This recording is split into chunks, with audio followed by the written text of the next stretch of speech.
Zdaj se pa tukaj le nahajava pri enem zanimivem avtomobilu, za katerega sem jaz mislila pravzaprav, da je Benz dobil ime po njemu, Thin Lizzy, potem sem pa ugotovila, da so mu rekli Tin Lizzy. Res je, tako so jo ljudsko imenovali v Ameriki, so ga, avtomobil Ford T. Je pa zanimivo, ta avto je naredil kar revolucijo v svetu avtomobilizma.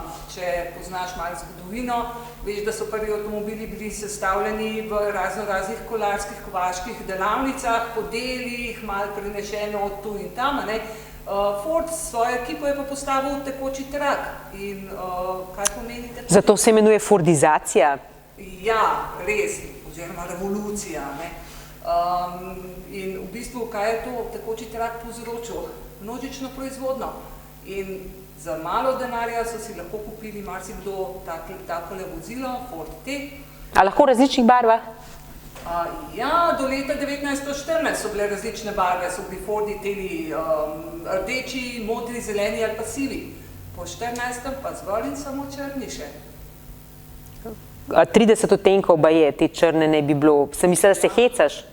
Ne, prej sem povedala 30 odtenkov črne. In to črna ni samo črna, črna je sivo črna, je modro črna. Zdaj pa, zakaj pa črna? Bi ti morda vedela, zakaj so bili potem črni? Ne vem, jaz bi rekla zato, ker je najbolj enostavno na tekočem traku samo eno barvo uporabiti, takrat niso imeli ravno robotov, ni bilo robotiziran tekoči trak, pa mogoče, ker se najhitreje suši. Res je. Najcenejša in najhitreje sušeča barva, na tekočem traku igra čas svojo vlogo, najhitreje se mora posušiti, to je bila črna barva. In zato so po letu 1914 vsi Fordi te črne barve. Mogoče veš, koliko so jih izdelali? Slišala sem, da blazno veliko, ne vem, več milijonov, vem pa ne koliko. Res je, tekoči trak to za seboj prinese in tako ne čist polnih 17 milijonov avtomobilov, zdaj pa pomisel, koliko je to v današnjem času, nekih 17 milijonov avtomobilov izdelati.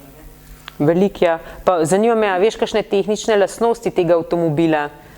Ja, a ti začnem s tehniko? No, dej no. 4 kolesa, en volan, podvozje, karoserija, še kočijaška, oblika kočije, malo šalo na stran.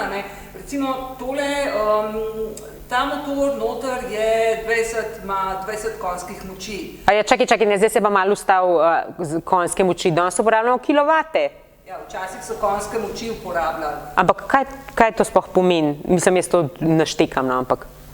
Konjska moč je čist preprosto razložena. Recimo, naš kamerman ima 75 kg.